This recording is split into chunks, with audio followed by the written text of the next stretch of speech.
Qu'on ne me dise pas que je ne fais rien pour vous. Cette semaine, je me suis décidé à fouiller dans mon backlog de trucs qu'on m'a demandé de critiquer un jour. Je ne sais plus qui ni quand, mais c'est cadeau. Tant de générosité, ça ferait peur. Ne vous en faites pas, je vais équilibrer les forces cosmiques en étant aussi sévère que possible, car la positivité et les good vibes n'ont de place chez moi que dans une broyeuse, avec le bon goût et les gens qui doutent de ma suprématie. Le titre Le secret du sable bleu me disait quelque chose, avant de me rendre compte que je confondais avec Nadia et le secret de l'eau bleue, qui n'ont a priori rien d'autre en commun que d'être des adaptations plus ou moins libres de romans de Jules Verne. Que je n'ai pas lu parce que ces choses-là, c'est dans la broyeuse, si vous avez suivi. C'est probable que le titre ait été choisi pour capitaliser sur Nadia, ou alors quelqu'un dans l'équipe manquait terriblement d'imagination. Peut-être qu'il jette ça dans sa broyeuse à lui. En tout cas, c'est certainement pas parce que le sable bleu est un tant soit peu mystérieux. On découvre assez vite ce que c'est et d'où ça vient, et la protagoniste ne s'en préoccupe qu'assez peu vu qu'elle a d'autres chats à fouetter. Nous suivons donc une petite famille de riches avec le grand frère chercheur qui rêve de voler dans le ciel, la petite sœur qui repompe son rêve aussi parce qu'elle est aussi originale qu'un commentaire YouTube, et enfin l'adopté, qui aime le pouvoir et avoir l'air d'une petite fouine comme tous les adoptés.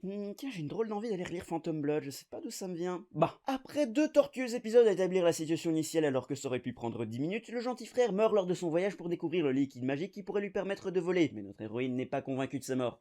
Faut dire qu'elle a reçu une lettre de sa part bien après, ce qui est un assez gros signe qu'il y a quelque chose qui cloche, ou que la poste est remplie de gros flemmards. Elle mise sur la première option parce qu'il faut bien un fil rouge à l'histoire, et en voiture Simone. La voilà donc sur le chemin de l'aventure, et je dois dire, on sent c'est l'aventure la plus minable que j'ai pu voir depuis un moment. Les trucs les plus excitants sont un chien qui vole une cuillère sur une musique qui fait unch, unch, unch, unch, et notre petite exploratrice qui grimpe une corde d'un bateau. Ce qui est joué étrangement de façon dramatique avec tous les passagers qui viennent y assister parce que oh là là, c'est un peu haut quand même. Imaginez, elle pourrait se fouler la cheville. Vous avez vraiment besoin d'un peu plus d'action dans vos vies si vous êtes abasourdi devant quelque chose de moins risqué qu'un ado réussissant en pécho avec un poème gênant. Et les aventures pas top se succèdent. T'as 3 épisodes d'affilée où t'as un perso différent qui tombe malade et quelqu'un doit s'en occuper. Niveau perte de temps, on se pose là. Enfin, on se pose là, mais vous inquiétez pas que niveau perte de temps, le secret du sable bleu, il te propulse par la nuit jusque dans les nuages. Oh oh, c'est le truc favori de cet animé. Genre, Miss, je grimpe les cordes, qu'est-ce que tu vas faire? Elle aperçoit un truc bizarre en haut d'une falaise. Elle fait donc le trajet jusqu'en haut, se rend compte qu'effectivement il y a un truc en haut de la falaise, elle retourne donc en arrière, va prévenir ses compagnons, suite à quoi elles refont le trajet jusqu'en haut pour aller voir le truc. Et j'ai pas fini, les derniers épisodes sont une succession des héros qui se font attraper, mettre en prison, qui s'évadent et se refont attraper et remettre en prison avant de se révader. Au bout de la 4e fois, tu penserais qu'ils les foutraient dans une meilleure tôle, ou alors qu'ils se feraient tirer une balle dans la tête, mais ça irait à l'encontre du code des méchants que de bien faire leur boulot pour une fois. C'est pas encore fini, on rajoute à ça des flashbacks.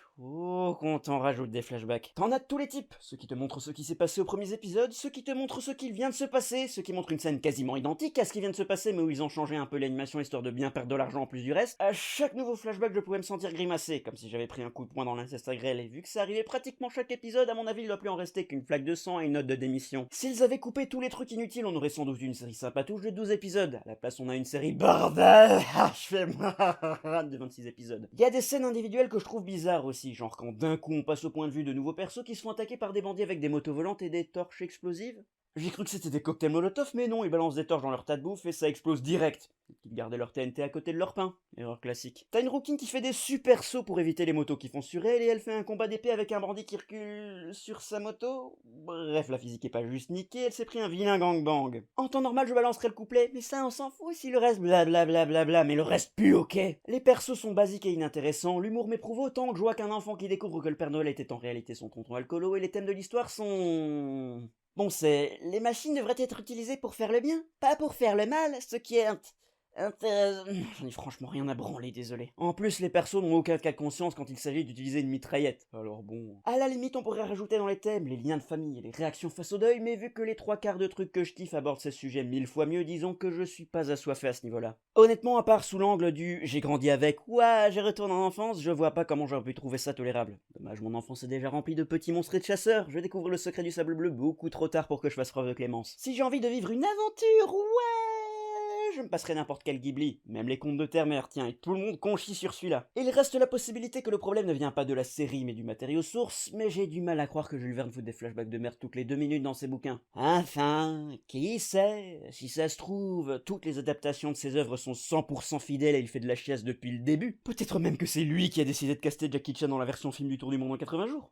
Il est mort bien avant, mais il pouvait peut-être voir dans le futur et il l'a choisi à l'avance. Ce qui voudrait dire qu'il savait que ça allait être de la merde, mais qu'il l'a fait quand même. Ah ah ah ah, très drôle mon petit Jules, tu m'as bien eu. Maintenant c'est l'heure de faire flamber ta tombe. Tiens, prends-toi ça dans la face. Ça c'est pour Jackie Chan.